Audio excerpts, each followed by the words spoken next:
All right, Larry Krueger here from The Krug Show with a little 49er video, a little preview of Cowboys 49ers coming up in week 5.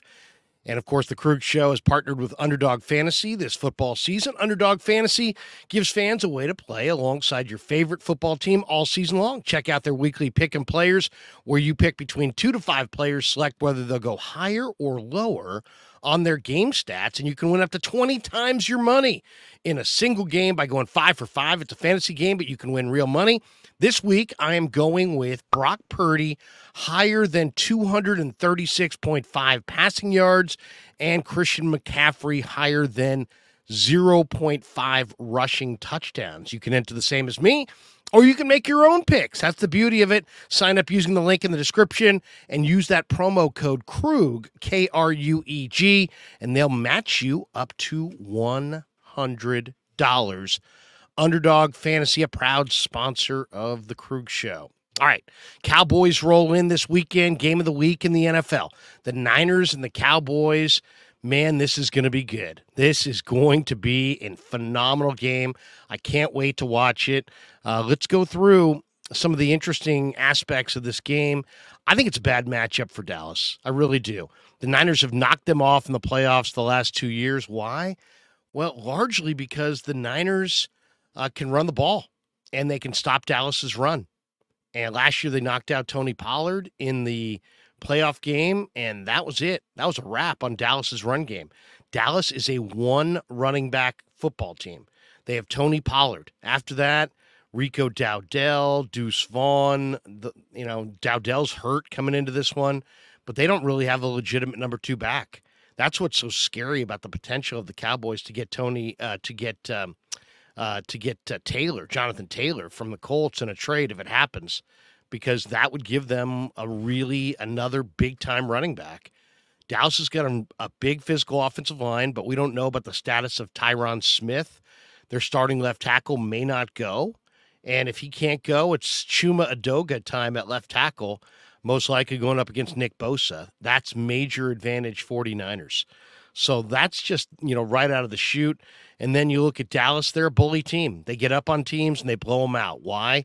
Because they've got DeMarcus Lawrence, Dante Fowler, Micah Parsons, Dorrance Armstrong, Sam Williams, Big Osa in the middle. They can rush the passer.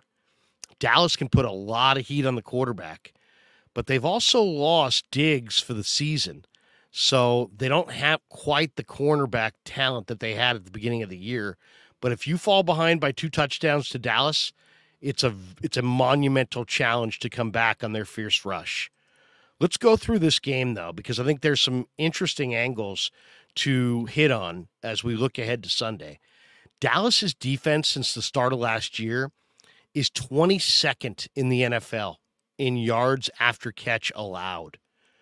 Counter that with the 49er offense, which since the beginning of last year is 5th in the NFL in yards after catch gained. So that's a bad matchup for the 49ers. The Niners are for the Cowboys. The Niners throw it short, and the Cowboys struggled to stop the yards after the catch. And that's been the way this thing has gone the last couple of years. Now, Niners also bring 2 MVP candidates into this game in Brock Purdy and Christian McCaffrey. McCaffrey accounts for almost 37% of the Niners scrimmage yards this season. That's the most on the highest percentage of any player on any team in the league. So Dallas is going to try to load the box and take away CMC, but it's not that easy. The Niners have other weapons. Ayuk can go off. Debo can go off. Juwan Jennings is a big-time player. And then they've got other guys, Ronnie Bell, Kyle Juszczyk, Ray McLeod, and they've got Brock Purdy playing outstanding football.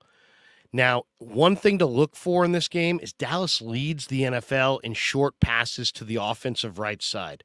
They've had 70 short passes to the offensive right side. That leads the NFL, and I'm sure the Niners know that stat. As far as Purdy, he should be the MVP, in my opinion. His QBR is number 1 in the NFL by a wide margin right now over Tua Tagovailoa, 85-79. Purdy's 11-0 as a starter. He's yet to throw a pick. And if you look at the matchup with Dallas, it doesn't really match up with Purdy. Purdy's top 3 in QBR, yards per attempt, and touchdown to interception ratio against man coverage since the start of last year. Here comes Dallas. What do they play? They play the highest percentage of man coverage in the entire NFL over that span. They're playing man-to-man at 59% of the time. Purdy carves up man-to-man. So we'll see. Cowboys are also playing a ton of cover one, 63% of their snaps, the highest rate in the league.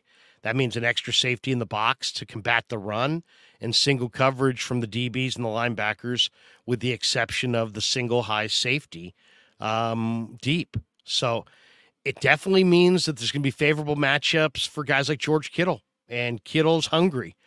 There were 3 or 4 balls that should have gone to him last week that didn't. And, Kittle was the Niners' leading receiver against the Cowboys last season. I expect him to go off. The interesting thing is these are bitter rivals, the Niners and the Cowboys. The all-time series is even right now. 19 wins for Niners, 19 wins for Dallas, 1 tie. The other thing I think you got to look at in this game is red zone percentage and where it ranks. The Niners' red zone percentage is 67%, 7th best in the NFL.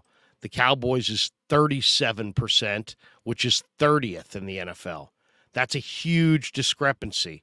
And I think a major opportunity for the 49ers to have this game really hang right there on the red zone alone.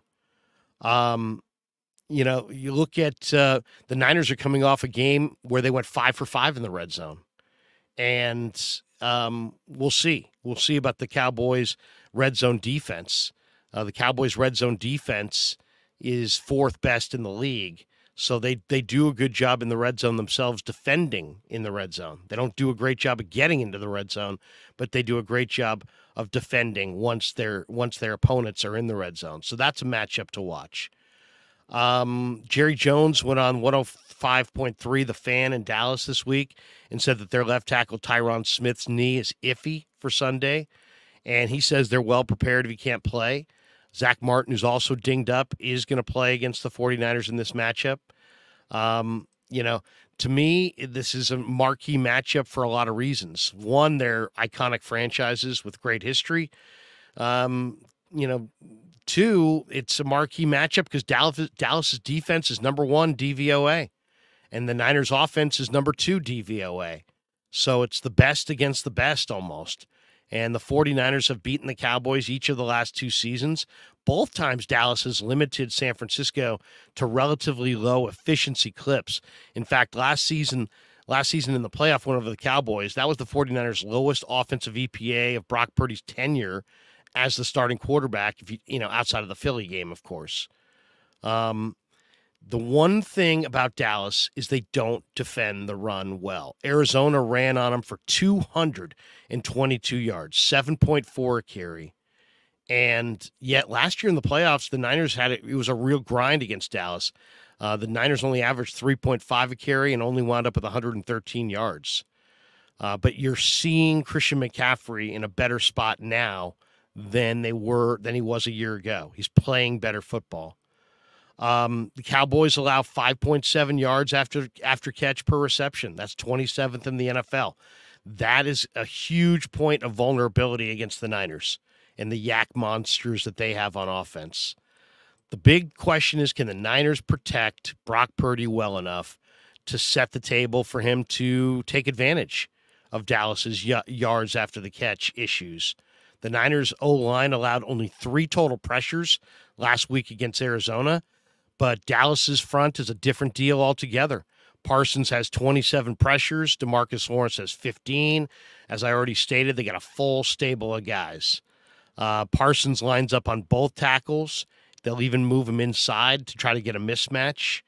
So the other thing, the one thing you're not going to see this week that you did see last week, you saw a lot of few 7-step drops against Arizona. I don't think the 7-step drop is going to work against Dallas. As far as blitz, Dallas blitzes 31% of the time. That's the 7th highest rate in the league. So the Niners have seen it all. 2 weeks ago, the Giants blitzed them 85%, and Brock Purdy threw for 300 yards. Last week, they faced Arizona. They have the league's lowest blitz rate at 17%, and the Niners still found a way to score 30-plus points and dominate the game. So Dallas's pass rush personnel is way, way better than what Arizona or the Giants offer, so that's a big factor in this game.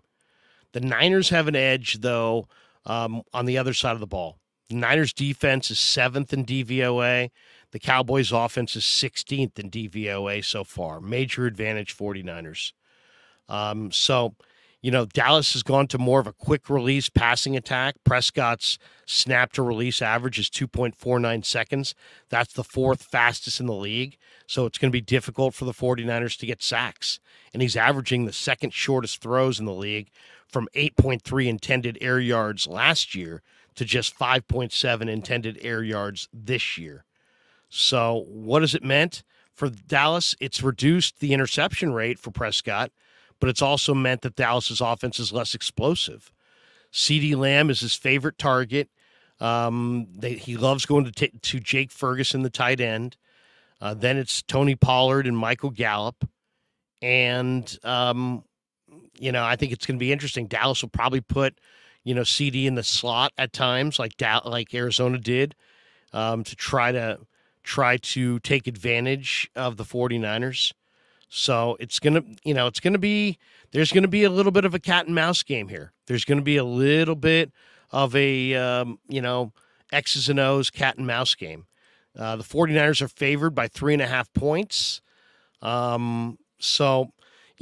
The Niners have an edge on their defense over Dallas's offense. Dallas's defense is very explosive. They've got 14 sacks and 7 interceptions. Those 7 interceptions are the second most in the NFL.